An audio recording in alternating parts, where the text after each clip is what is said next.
Hey, it's Karina Reichman, and you are listening to Comes a Time with Oteil Burbridge and Mike Fenoya. If you're digging the podcast, do these guys a favor and review and subscribe. It means a lot. Be sure to follow the pod on social media, YouTube, and if you're joining for bonus episodes and exclusive content, go to patreon.com/comesatimepod and get on the bus. And now, here's Mike and Oteil. What's up, folks? Welcome back to another episode of the Comes a Time podcast. That's Oteil. And that's Mike. Mr. Dr. Stanley Krippner, round two. The last time we had Dr. Krippner on the podcast, his backdrop was the misty Golden Gate Bridge, and he looked like he was like half mist, half. And he's joined today. Let's start this one over because I want to have his I know. I was just looking up Sean's name now. Let's start that one over. Hold on. Let me find it. Dr. Sean Rubin. You got it? Okay. Yeah, I got it right here. All right. I was just trying to look it up while you were talking. Yeah. Welcome back to another episode of Comes a Time podcast. That's Oteil. And that's Mike. Today we are joined once again by Dr. Stanley Krippner. We're also joined by Dr. Sean Rubin to discuss the memoirs of Dr. Stanley Krippner, now 91 years old. Yeah. Born into the Depression, has experienced, how many cycles of change in life, and I don't want to ruin a lot. We record these after, and it's hard because we get excited and we're kind of like, but he's got memoirs coming out, and Sean Rubin was his student and also then partner and friend and mentor. So it's a great chat, and we get into the importance of psychedelics and therapy. We get into a lot of great stuff. So enjoy it. That book, The Varieties of Anomalous Experience. It's so funny because every time we're like mentioning something deeply historical, and we're talking way back. He's like, oh yeah, that was a friend of mine. My friend Albert Hoffman, or like everybody was a friend. His friend founded cognitive behavioral therapy. That's just mind blowing to me. That's one of I know. I know. That's just one. That's just one. But anyway, the round table he'll have when he passes on to the other side is going to be a sight. But thank you, Dr. Krippner, as always, and just for being a straight up badass, really, and a truth teller. And can't wait to see the memoirs. So everyone listen to this, watch it if you can. We're on YouTube at Comes a Time Podcast. We're at Patreon /Comes a Time Pod. Go to Oteil.com for dates, MikeFenoya.com for dates. Like and share and subscribe, and we shall see you soon. Peace out, everyone.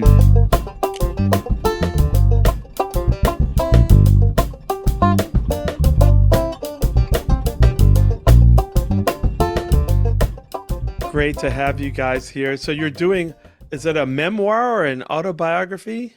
Both. What is it? Both. I'm not sure what the difference is actually, but I think in my mind they're the same thing. Not really. A memoir is a portion of somebody's life. Not an autobiography is the full Monty, everything. Yep. Mine is a memoir because there are certain aspects of my life that I cannot discuss for legal reasons. So memoirs, plural, is a better description. Did you have like NDAs and stuff, that secret government projects or something, or just confidences that need to be kept? Not at all. I've never been a big fan of the government, and the feeling is mutual. I love it. I'm with you 100% there, Doctor. I don't understand people who want to lead.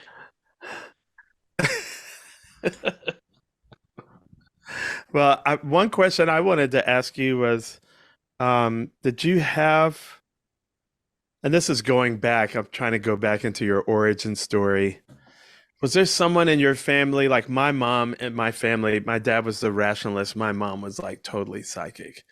And so was there someone in your family that helped you to see with those other eyes, or is it just something that you had? Were you an anomaly in your family? No, there was really nobody in my family who I would consider psychic. And I don't even think that I'm unusually psychic.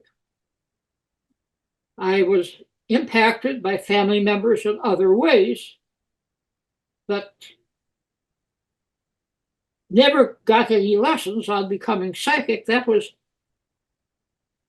superfluous because remember, I was raised on a farm in the middle of the Depression. So any little frills were not in the picture. It was basically planning to pay bills and survive and eat until times changed. Mm. And then times did change in the Second World War.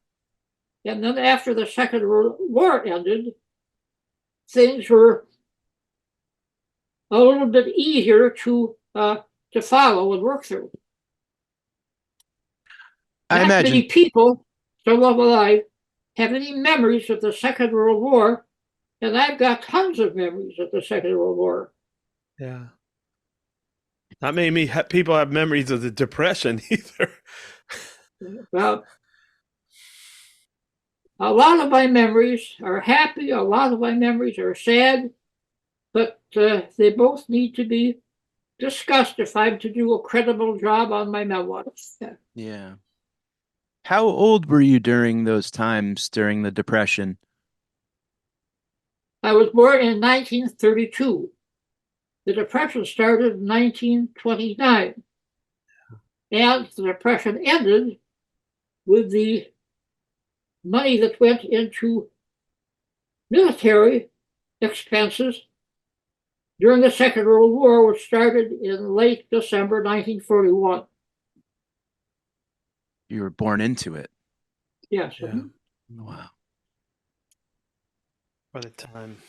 Yeah. I imagine that like in that, living in that, time must have moved extremely slow. I don't know why, but it's just always the thought that I had that it was a lot of waiting and it was a lot of pain and it was a lot of just like trying to figure out, like you said, it just get to the next meal, stay warm, survive. Well, that's right. And what you just said characterizes millions of people in the world today. Right. Mm-hmm. Yeah, exactly. Yep, you're right. And so to talk about something a little bit exotic and ephemeral is not helping them find a place to sleep at night or eat during the day.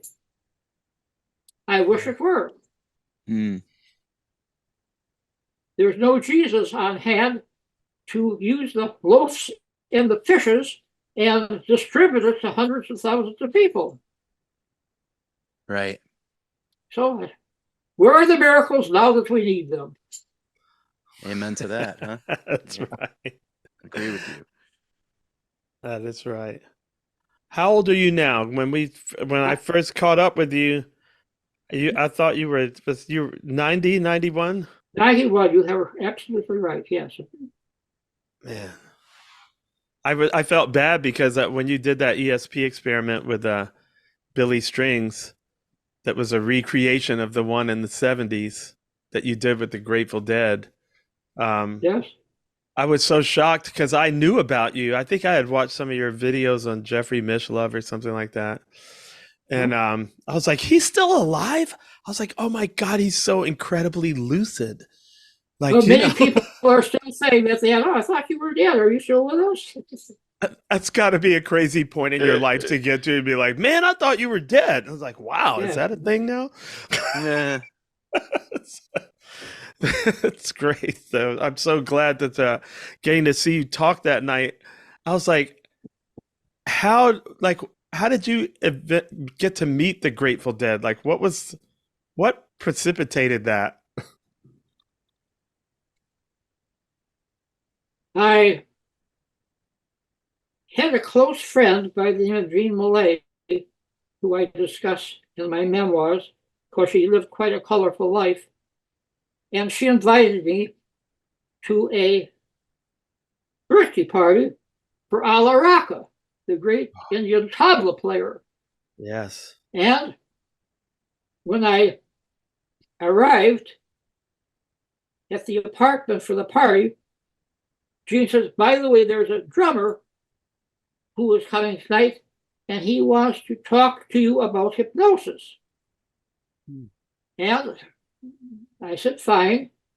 And so a little later, Mickey Hart came in, and he made a very, very dramatic entrance with a black ponytail and a black and white harlequin checkered suit on, very colorful. And he wanted to talk to me about what he was doing with his own students through hypnosis. So we went to a private room and we went through what he was trying to do. And it was basically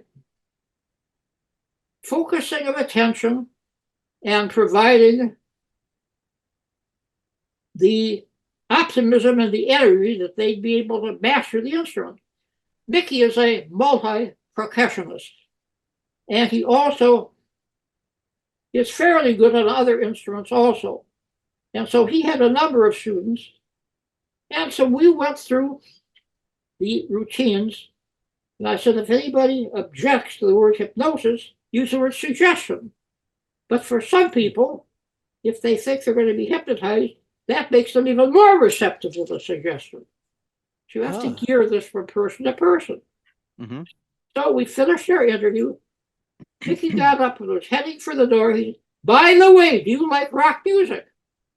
I said, oh, I love rock music. I just to hear the Grateful Dead 2 nights ago.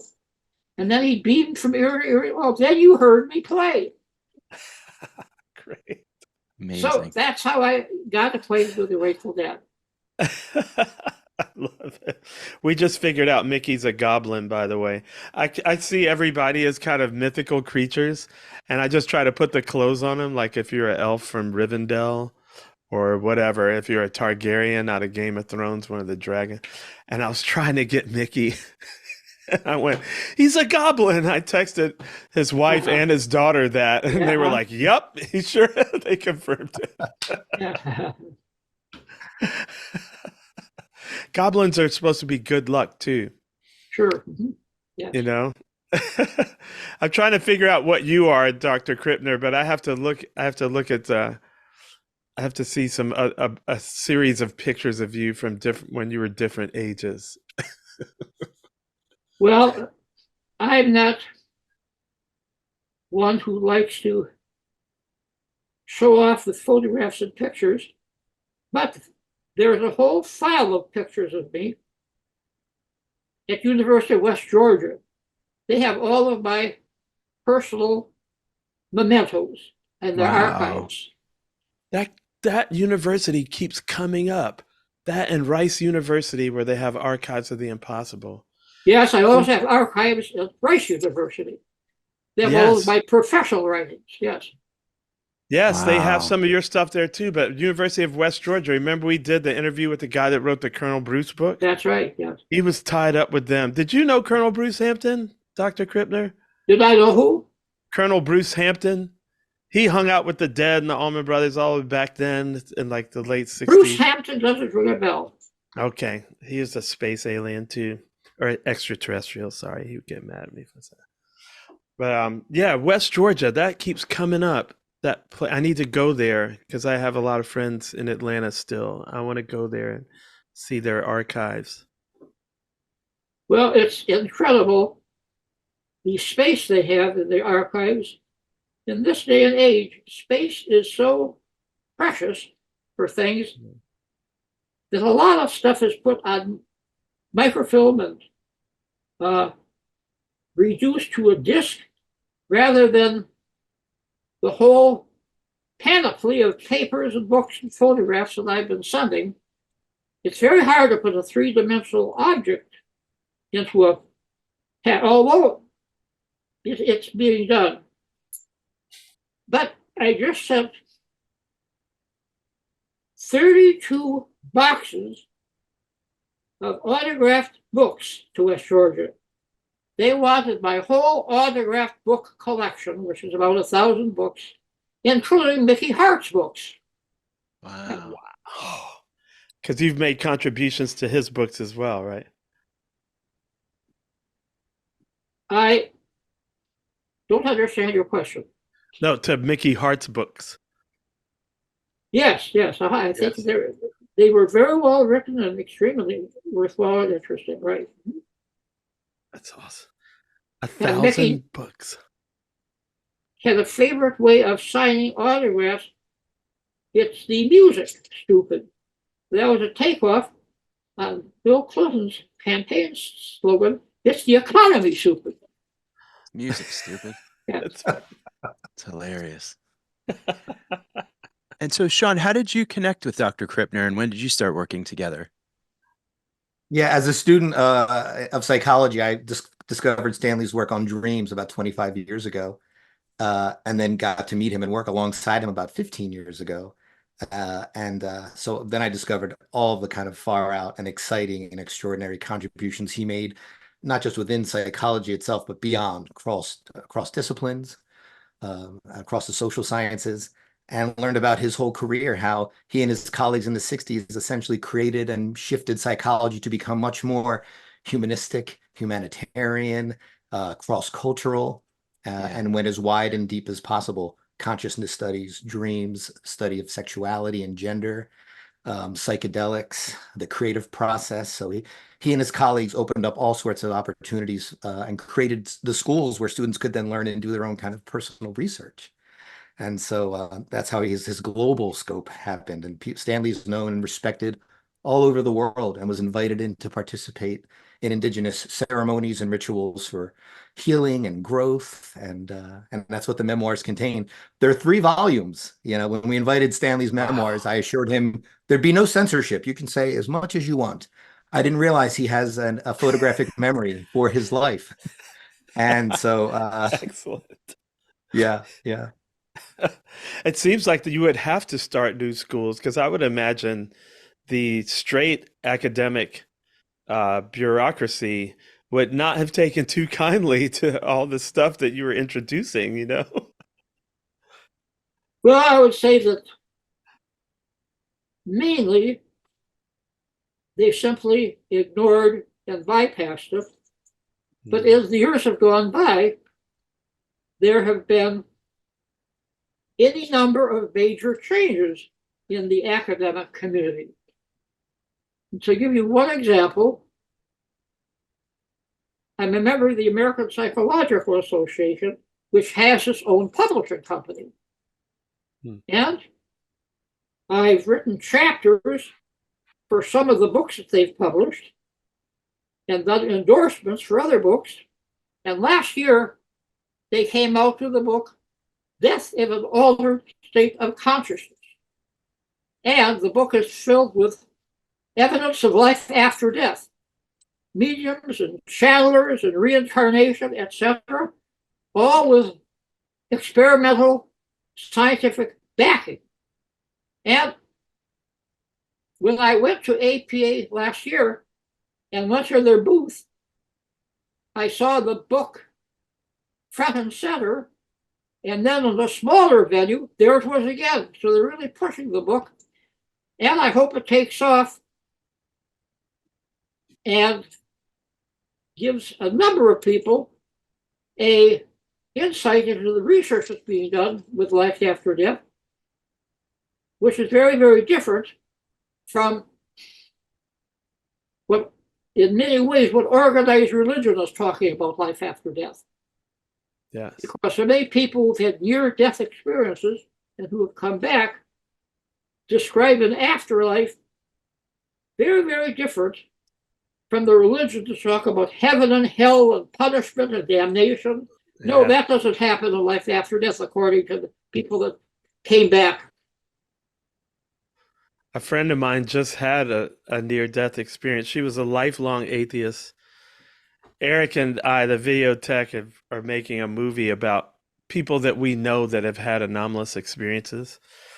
And this just happened to her a few months ago. She called me up one day. She was friends with Greg Allman and all those guys back in the day. And she had a near-death experience. She has no living family members left alive. She talked to her parents for a good long time. They told her, you're not going to die, blah, blah, blah. She comes back. She calls me, goes, hey, you're not going to believe this. I was like, the hell I won't. Shoot. Come on. You know why you called me. Yeah. And then she told me what happened. She's like, I know it happened. And I can't continue to like pretend that this other side doesn't exist now. And now she's going to help us make the movie. And Oh, that's remarkable. Wow. This is unusual experience, but not completely rare. and also be in it. Yeah. Yeah.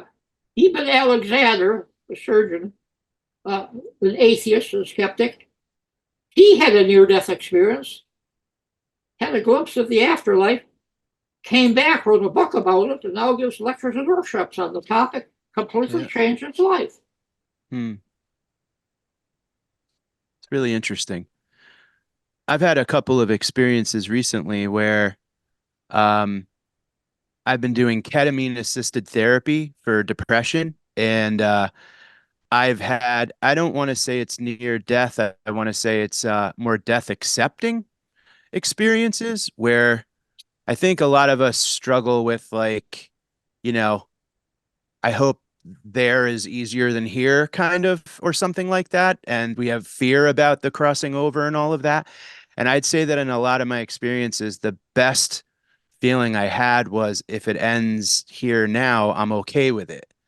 And it's this feeling of almost kind of like excitement or anticipation, not in any sense of like wanting death, but just it's okay. It's a natural thing that happens to all of us, and it's nothing to be afraid of. And that to me has been an incredibly life-changing. And as I'm aging, making more peace with that unknown. Maybe the unknown doesn't feel so as unknown anymore. I hope that makes sense. It's hard to put into words some of these things that we experience. No, you're very articulate. That's really a beautiful story. Thank you for sharing that. Of And course, your I friend hope. also, yes. Yeah, I mean, I think it's super important to realize that while we're here, we're always trying to, we have our hopes, right? I think I've always thought about the afterlife, and I've wished that when I get there, I'm greeted by this kind of Clarence the angel from It's a Wonderful Life. And he goes, let me go and bring you all the answers to all the questions that you've had and all the wonders. And it's like, we take this quiz that's life and then we hand it in when we move on. And I hope we get to see our score. Yeah. And I've always thought about that because I don't have really any concern about, the organized religion part of things was always sort of like force fed. But I know that, our intuition and when we have these experiences where we can maybe put the, the human nature stuff down a notch and the wonder and admitting we don't know and being okay with the I don't know. That's really where like the real magic happens, I feel. Yes, indeed. I can understand that, right? Yeah. Yeah, if you're in ketamine-assisted therapy, you might have similar insights as time goes on. I have been in touch with some Russian investigators who I think were the first to use ketamine for therapy. It's basically an animal tranquilizer, Right. And the results that they had in St. Petersburg were very successful. And then it came to the United States. And now I get these reports like yours. Many people who are being helped not only by ketamine-assisted psychotherapy, but psilocybin assisted psychotherapy. And in a few cases, LSD assisted psychotherapy. Yeah, the important thing is not to look at ketamine and psilocybin and LSD as medicine. If it were medicine, you would simply take it and hope for the best. No, Right. it's something that is often called entheogenic, the divine within, making contact with the wisdom of your deeper self and using that when you go back into the outside world. Yes. There are some people, and I hope this doesn't happen, they're going to take the hallucinogenic aspects out of psilocybin so people don't have visions and ruminations. They just take it like a medicine. I don't think that's going to work as well. I agree with you. But all of this is so interesting to me because I was, in my memoirs tell the story, was one of the research participants for Timothy Leary's work at Harvard University.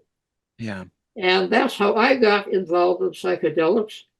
And I could immediately see the therapeutic implications, as could many other people. And then the government cracked down on everything. And I've waited almost half a century to see psychedelic assisted psychotherapy finally come to the forefront and being used to help so many people. Yes. Recently, I was at the Psychedelic Science Conference in Denver, Colorado. I was there too. They had signs all over the place. Welcome psychedelic science. Welcome psychedelic science. Now, 10 years ago, they would have put people in jail who were doing psychedelic science. I know. It's so times have changed, right? In fact, I heard from folks who worked at that convention center that years before, when they did the cannabis convention, the psychedelic convention was more calm, more peaceful, more academic, more, kind of, I don't want to say like tame in nature, but there were, people were walking out of the cannabis conference with like backpacks full of marijuana, at this conference at PS 2023, if anyone was giving anything away, people at the conference went and shut it down and said, like, we need to tread. It's a scary slope because there's so much great progress happening that,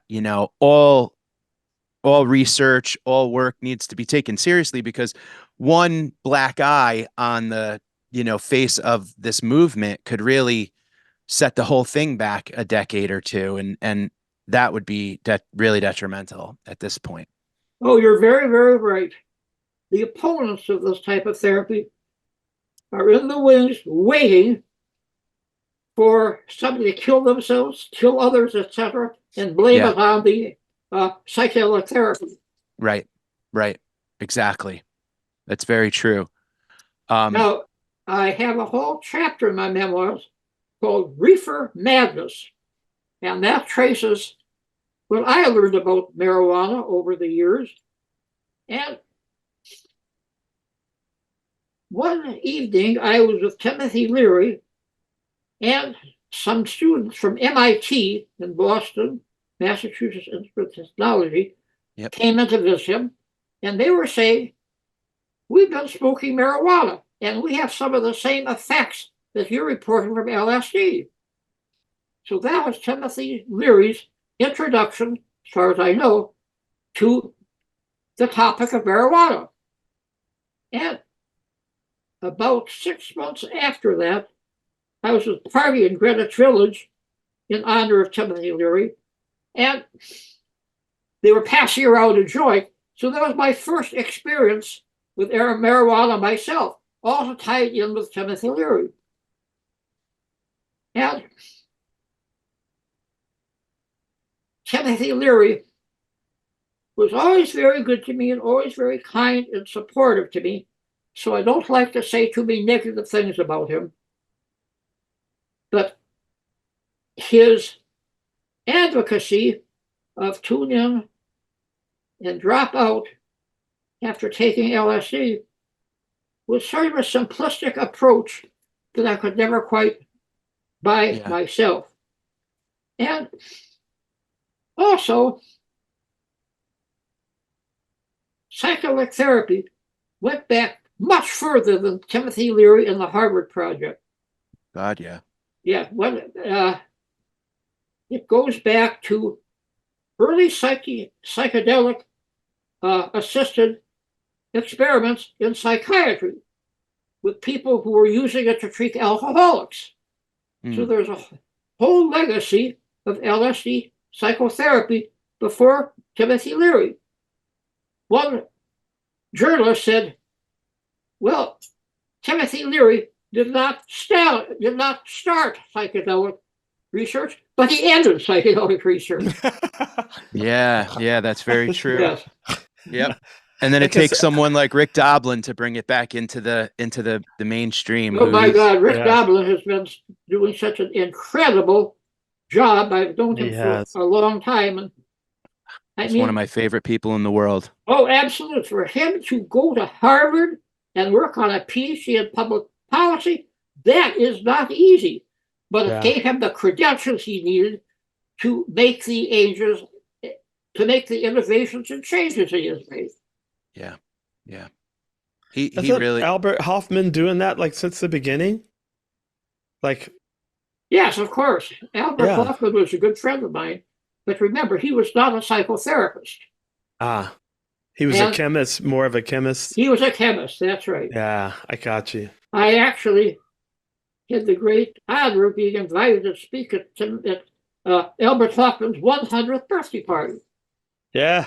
Yes, and it was quite a festive affair. And just 2 years before that, I'd been visiting him in his home in Switzerland.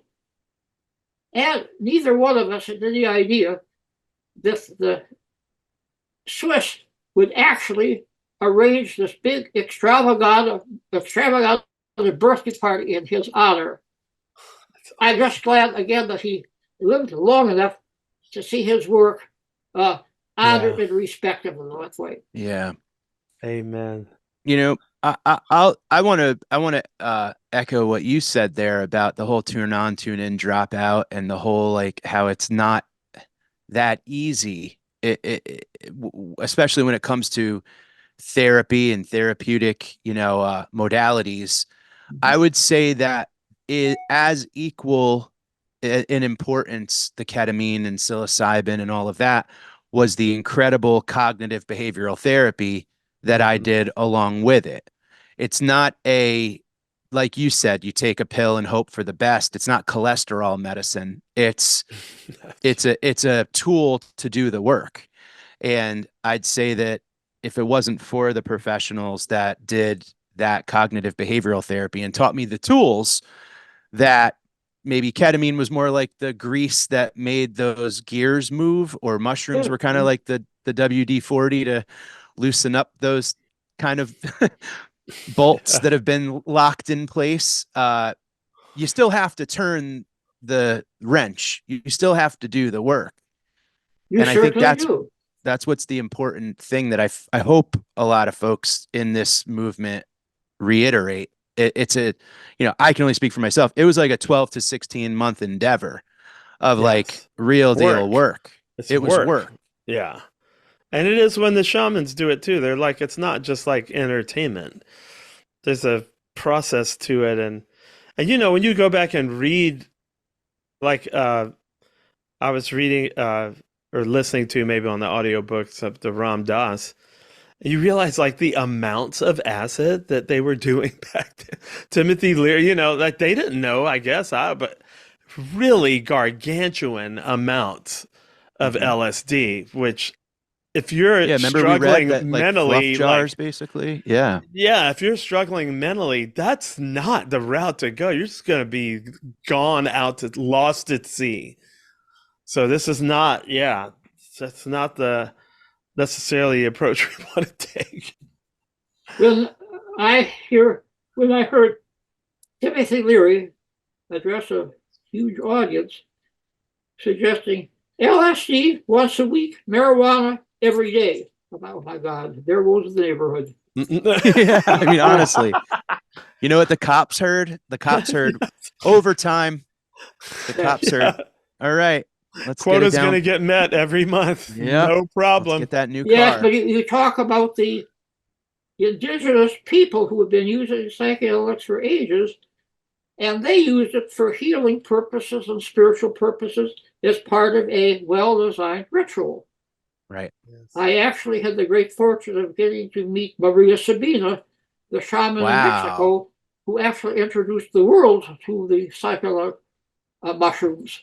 Wow, you got to meet her. Wow. He met everybody. Oh, God.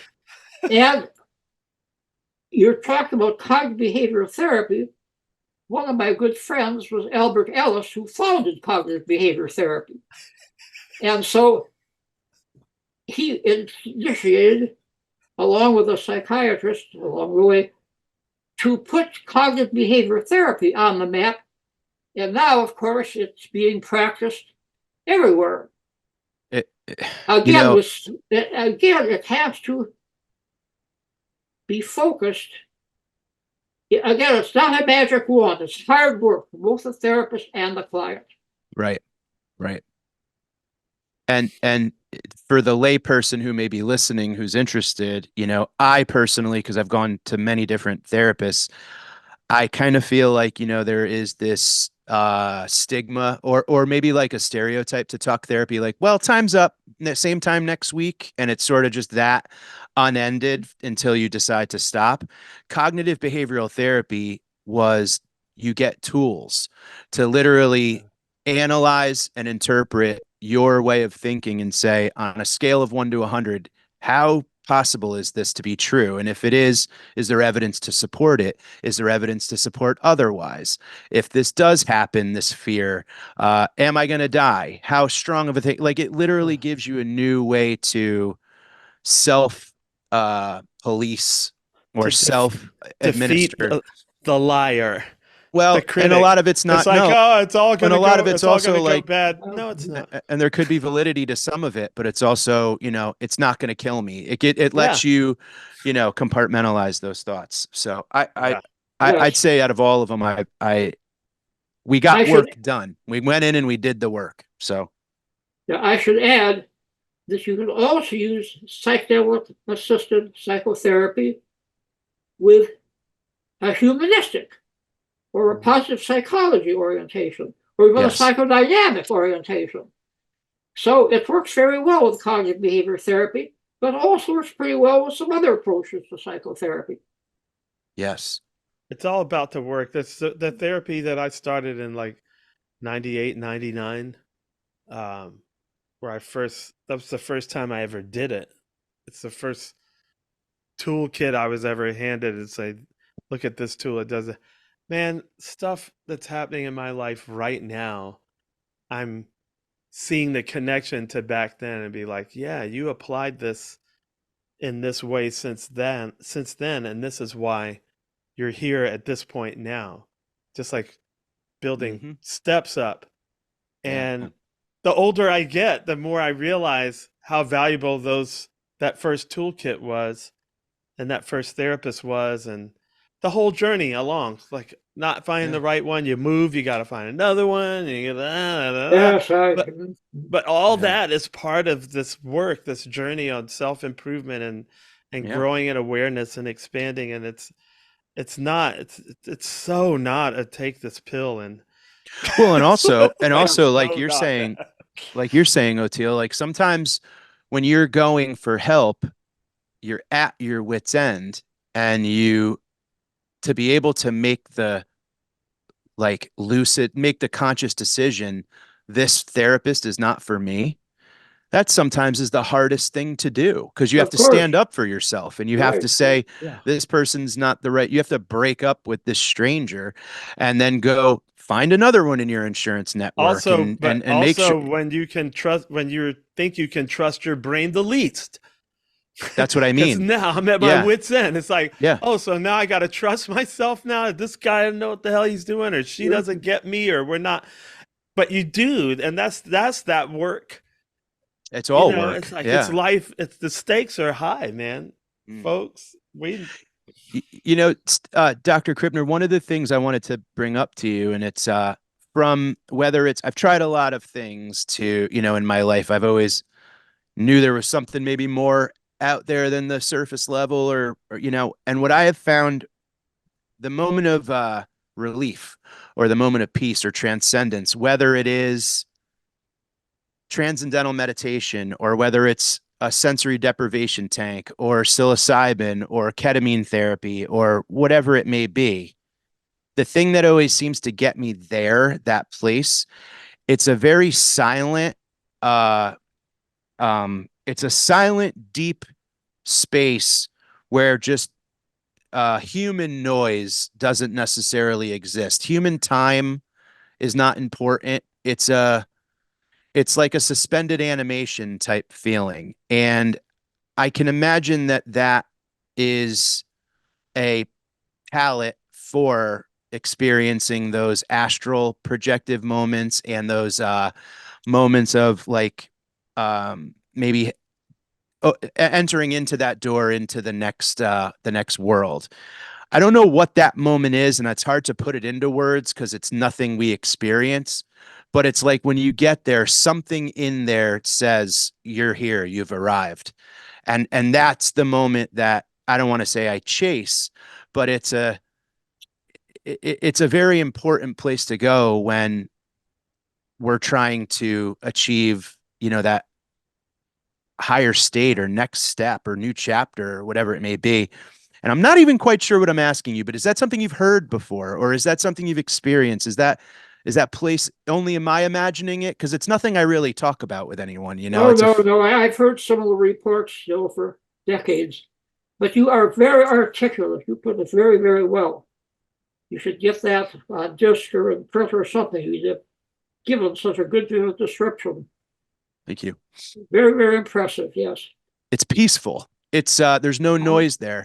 And I think a lot of folks that deal with, the stressors and the anxieties and the noise and the criticism in their head, Bob Roth, who taught transcendental meditation, he says we live on the surface where all the bubbles are, and it's very noisy and chattery and the waves are crashing. But when you transcend, you're down at the bottom. You're where the bubbles are beginning, and it's nice and quiet and peaceful. Yeah. And even if it's 1 out of 20, 1 out of 100 meditations, when you do get there, like that's where the profound rest happens, and you get that break from just being a human. It's like when you scuba dive. I could only imagine. I wish I could. Yeah, man. When you get down there, it's a second. You're away from the surface and the bubbles and all the waves. And everything just becomes still. It's why the astronauts, they always come back changed. When they go out into that thing, because you're beyond all that. It's total quiet. It's total the unknown. And they look at the earth as this little thing. And then they come back different. Edgar Mitchell, all these guys, he started the Institute of Noetic Sciences or whatever, like IONS, I think it's, I feel as soon as I get down below the surface scuba diving, it's like, whoa, it feels like you're in outer space. It feels like an automatic meditation. Like you try to get there and still and all this stuff, boy, go underwater, boom. It's immediate. Well, Edgar Mitchell was a good friend of mine. I really miss him. We go back many, many years. And he had the vision looking at the little tiny Earth as a blue ball from outer space. It really changed his life. And he founded the Institute of Noetic Sciences, as you mentioned, of which I'm a member. And being a member, I get access to all sorts of interesting recordings and gifts and opportunities. So his IONS group is going strong. And again, it's resulted from his vision on outer space. The name of my memoir is A Chaotic Life, because in chaos theory, a little tiny intervention often has unpredictable results. Like when Mickey Hart said, "You like rock music," that one sentence had completely unpredictable results, introduced me not only to the Grateful Dead, but to Rolling Thunder, the American Medicine Man, who I worked with for a year, etc. And so by following the thread of the initial experience, you don't really know the direction it's going. You just have to follow all the directions because it's not a simple linear cause and effect thing at all. I love that idea of the intervention. This is what all the mystical traditions talk about. I guess they call it grace, Yes. right? Like Abraham Joshua Heschel, his book, God in Search of Man, he's like, you have it backwards. Yes. The story of the Bible is not man in search of God. The story of the Bible is God in search of man. If a woman has a child and that child gets lost, she's just not waiting around for the kid to find its way home. Maybe she's out there looking for it. She's seeking to intervene. And so in this chaos, which I feel like this time is, we're coming into a time of much like the end of something and the beginning of something new. It's going to look like chaos. And I feel like I believe in that little intervention that might just disturb everything and send it off into a good direction. You know, that's, I got to look into this chaos theory more. I hear about it, but I have not studied it that much. Well, you're very articulate in terms of what you're talking about, so this will tie to intervention. And it has happened time and time again in my life. I had a cousin, Marcia Gates, who was captured as a nurse by the Japanese during the Second World War, spent the years in the Filipino camp, and when she came back, I could tell that she was very, very different. I didn't realize that she had post-traumatic stress disorder. Yeah. But that conversation had unpredictable results because now I have written 3 books about war trauma, several articles on post-traumatic stress disorder, and have advocated the use of psychedelic-assisted psychotherapy to treat PTSD. And Rick Doblin is always so happy with one extra person with PTSD is added to the subject pool. Right. It's very, very frustrating. There should be hundreds of people with PTSD who are part of the experiments to be charted through. Yeah. Yeah. And as you Absolutely. say, you can combine cognitive behavior therapy or any number of other effective psychotherapies with psychedelics and ketamine, and with the right type of setting, and substance, you can have something very positive come out of it. Couldn't agree with you more. And I'm, I feel for your cousin, and I feel for all of the folks who have, that like wartime PTSD and service work PTSD. I would say too that I think we're all starting to experience that life is P is T. Yeah. I wish almost we came up with another acronym or something for lifetime stress disorder, because some of the folks who, the people who serve our country and the people who experience these, just horrible experiences, that they see something or feel something or, go through that trauma. There are folks going through things on a day-to-day basis. Like you mentioned earlier, Dr. Krippner, like these children who like aren't being fed every day. That's a big T to carry around. That's trauma. And that's hoping that, once we start to see these things, these medicines, these, therapeutic practices all in tandem, not just one magic pill or one trip. We're all benefiting from it if we're open to it and willing to do the work. And I think those of us who have had those experiences of trauma and then taking the long journey to fix it, really need to tell that story more and let folks realize that, you know, trauma is part of life. I mean, I just had an MRI on my spine, and the doctor said, you see these vertebrae, you see how thick and, you know, like they're full now. In 30 years, they're going to be hollowed out and dehydrated. That's a stressor. That's a Yeah. physical stressor right there. That's like, okay, so how's that not trauma in some way? You know what I mean? So the fact that life is like, when you're born, you start dealing with trauma, and it's, you know, maybe unintentional. It may be war. It could be, you know, neglect. It Well, could be there's hunger. definitely people going through war. Like, you know, I live in a nice neighborhood, but who knows?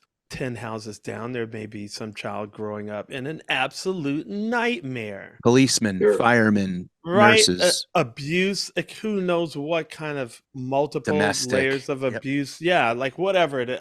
All the buffet, all the flavors Mhm. that are there. You don't have to be out in war. You could be, because if you're small, if you're a child Right. that you're most vulnerable, Yeah. then it's Bullying. like, yeah, I mean, just like, and they've definitely got PTSD.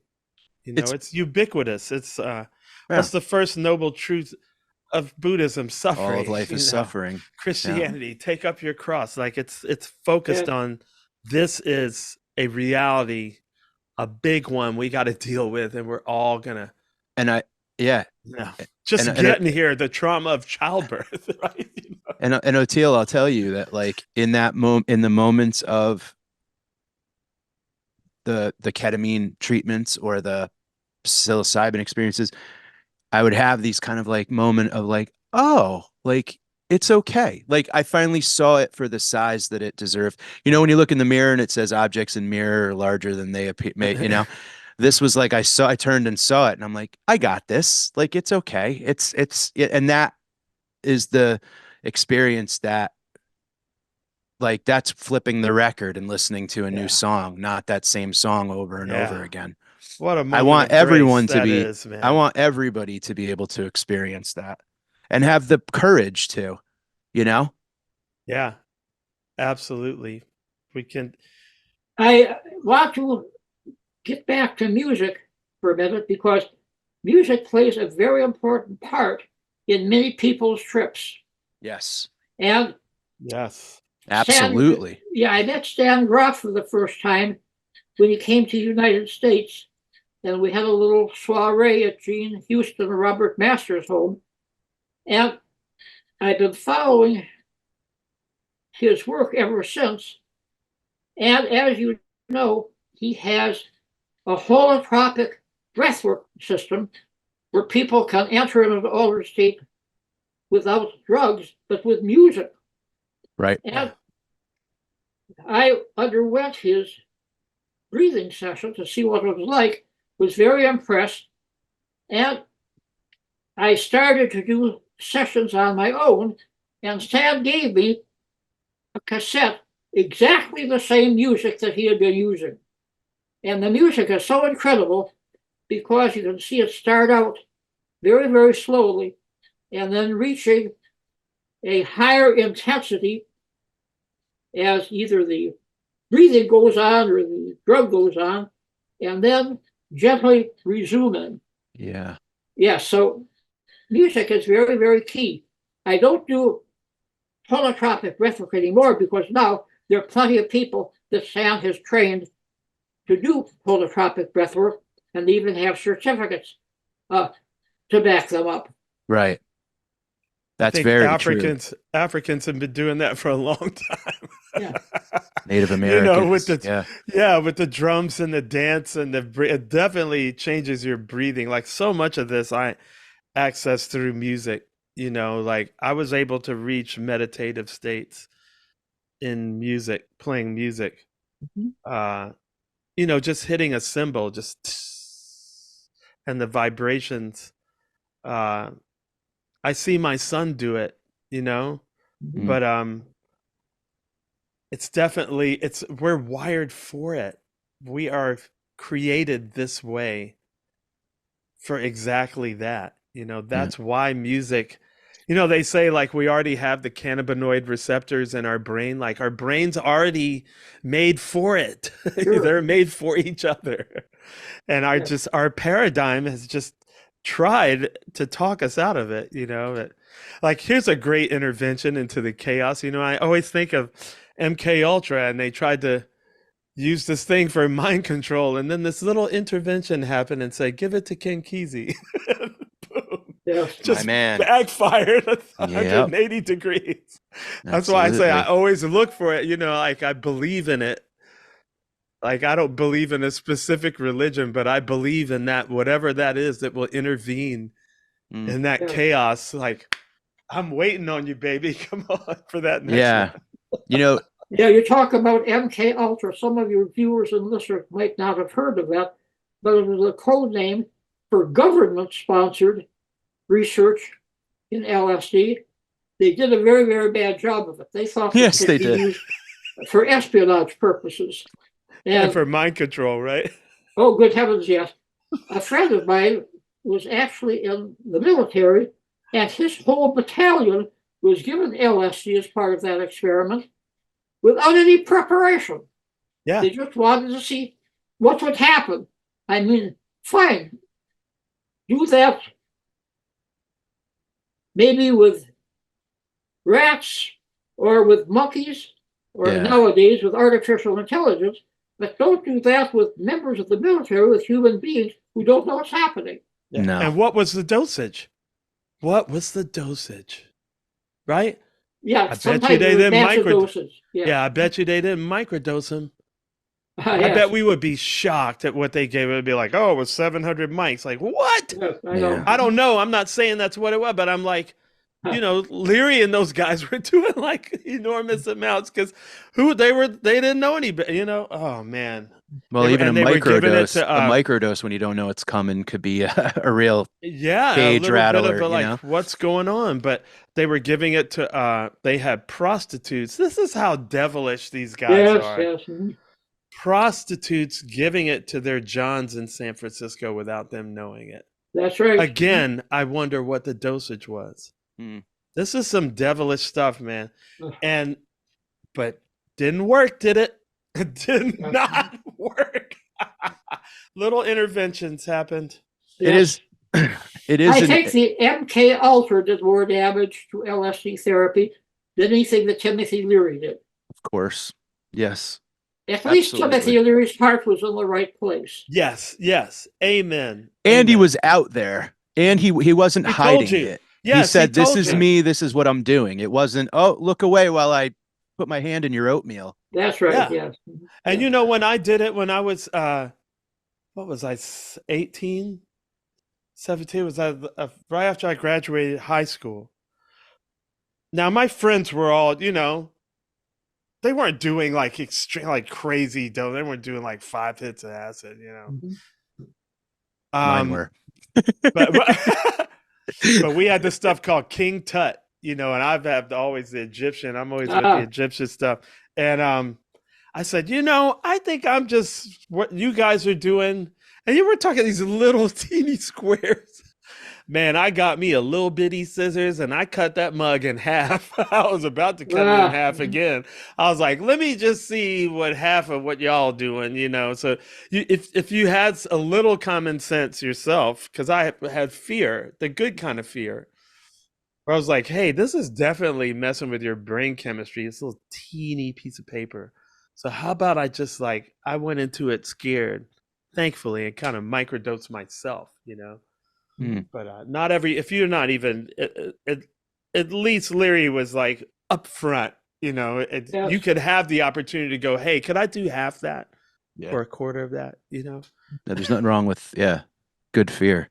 And I'd like to echo your sentiment on the music and how important it is too, because as we're talking about these, you know, moments that turn into, you know, a song in a recent psilocybin experience, the music that I'd say sitter who was with me, I'm not sure of the right term. It was an amazing woman who kind of sat with me to make sure everything was okay. You know, it was the first time I'd ever done it with intent to do work. She provided a soundtrack, and like you had mentioned, Dr. Krippner, it was like each song had a build, and it was tension and release. It was like this climbing and real depth, and like a sonic sort of like architecture to it. And then there was a big climax moment, and each song was almost kind of like a vignette or a short story that it just jived perfectly with the psilocybin. And it was like I was going through these adventures, and the song length and the song tempo and the song structure sort of helped me navigate these experiences that I needed to go through. And they were the perfect length, and they were the perfect tempo and perfect volume and all of it. Wow. And in the opposite, because I always like to look at both sides of the coin, then next time I did a larger experience with her, the music was off, and I was off, and we didn't jive, and it was a really, really rough. I never achieved it was turbulent. That's the best word I can use for it, is I never got out of the clouds. And I was almost trying to force things, and it was just, we never hit. So it's not, it's not like a home run every time. No. And these are the things that I think are important for people to know, that you're not always going to get what you want. It's not always going to be perfect bliss. It's going to be, you don't win every soccer game. No, you don't. No. Right. You know what I mean? Yeah. Like, it's like painting, music, we have a jam and we're like, just never. Yeah. We're one for lack of trying. Jokes fall flat. Yeah. Yeah. We're trying to like sync up. There's all these things. It's like magic. They all have to come together. And when you get that, yeah, but it's like sex. It's like relationships. It's everything. You have to be willing to keep going. If it doesn't, that's the work part. We keep going back. But the wrong music could really throw a trip into a spiral. I just heard that really, I translated this over to my kids in a different subject, but I was watching a UFO podcast, and they were talking, it was Christopher Bledsoe, who you might be familiar with, Dr. Krippner. I don't know. He's one of the newer ones to come out, but he said they can make themselves invisible. And one of them told him, I think it was a lady, said to him, if you whistle, or maybe it was one of the 3-letter agency guys, he said, if you sing a song either in your mind or physically, or like whistle, they can't cloak themselves. Something about music is they can't penetrate it. Right. And so I told my kids this about the elves, because we leave little offerings for the elves. I was like, if you see a little one move and he disappears, start whistling a song, and then you'll be able to see it. But there's something about that music thing, like people that are catatonic, and then they play their old favorite music and they just like come right out. It just cuts through. Well, it was like that experience you had with your dad, like when you were playing jazz with your dad. My dad was like 90 years old, and he was way out there with dementia. And so I had this stuff that they make in Denver called the goo. It looks like a little Tootsie Roll, and you just it's the size of half a kernel of rice is what I would do to just microdose at the time. I don't do it anymore. But I had this idea. My dad's religion was jazz. And so I had this idea to microdose him and then just DJ all his favorite old jazz records.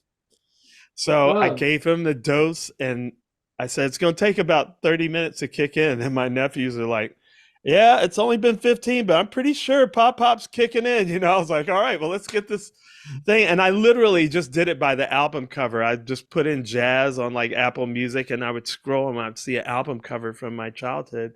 I would just press on, and he came to life for like 4 to 6 hours straight, singing complex bebop melodies I never heard my dad sing. And I was like, what? And my whole family was just freaking. They were like, this is the best day he's had in 10 years. And focused. I thought he was asleep one time because he was looking down like this, but he was listening to like Coltrane or something. And then as the sax went up, the music went up, he goes like this. And then when it went down, he went down. I was like, oh, he's just tracking with the music. it freaked me out, man. I mean, I suspected it would happen. What was the thing he said too? Didn't he say something Oh, hilarious? he was like, he's doing something. He's off in his own world, you know. And then all of a sudden he looks up and he goes, "Ladies and gentlemen, that is called bebop." And then he went right back down. That's amazing. In human evolution, music probably came before language. So music is so, as you say, it's hardwired. If music did not help in some way or another, it never would have been passed on from generation to generation. But the fact that there is a hardwired receptivity in music, one sort or another, shows how basic this is to the human condition. It is. It's the arc that carries so many things. Like I used to read this about, these guys would say, "Oh, this rabbi has memorized the entire Old Testament." I'm like, okay, but then when I found out, if you go to a synagogue, all those Bible verses are sung. I was like, oh, he knows all the songs. Yeah. I know blues musicians who are, practically speaking, illiterate as far as reading and writing, but they know more. They know 100 versions of Stormy Monday. They know 100, you know, like their brains. Yeah. And I was like, oh, you can memorize the whole Old Testament if you're singing it. And so it's in every religion you will see this music. And I think because of what you're saying, Dr. Krippner, I think it comes before language. Yeah. You know, language is the spelling, casting a spelling part. You know? I've always thought about that silly conversation that you have on the road when you're like just trying to stay awake driving. And it's that, like, what's one sense that you couldn't live without? And I'm always hearing. I could not imagine not being able to hear music. I just don't know how I would survive. I mean, literally. Can I tell you this story? This guy came out to our gig. I'll never forget it. It's my first gig when I was 19 years old. It's a top 40 band called The Squares. And this guy and his girlfriend came out, and they were both deaf. And they hit the dance floor and they were dancing all over. Yeah.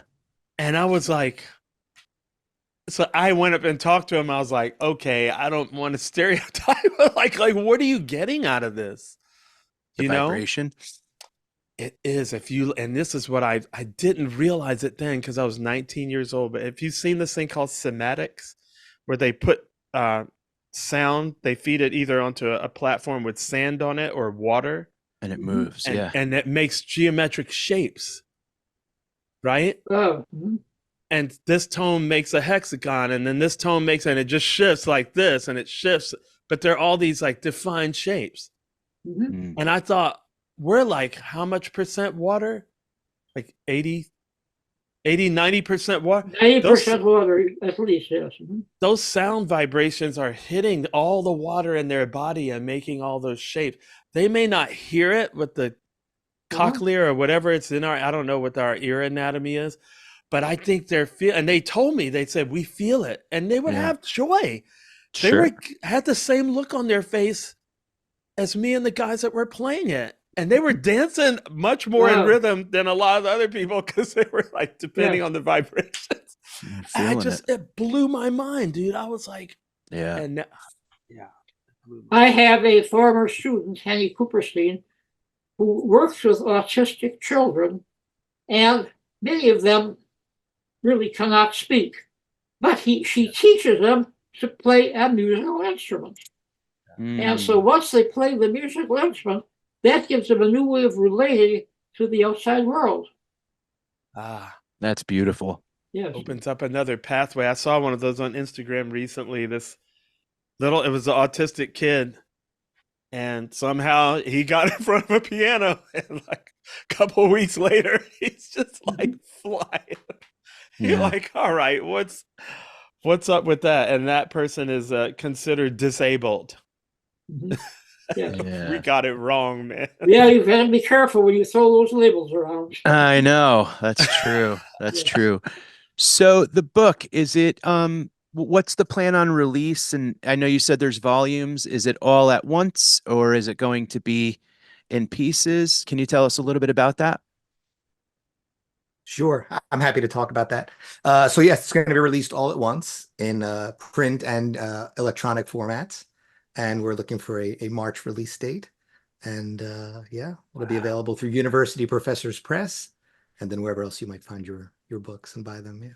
Wow, I hope AI can make it narrated by Dr. Krippner on Audible, so he doesn't have to do it. But I just love your voice and your speech pattern. I would love to hear that thank book. you. You know, like nothing's read better by than you. listening to Yeah. when it's by the author, it's the best. It really is, for sure. Well, we don't want to keep you forever, but thank you so much for coming on. It's always such a pleasure. I know we didn't even really touch on so much that you've contributed to this planet, but hopefully we'll have you back again, and I hope people will go out and get these memoirs, because this is really an incredible man, and we're so lucky to have living history of this kind for you. I could go on and on. I just thank you. No, Thank you you're easily impressed. But thank you.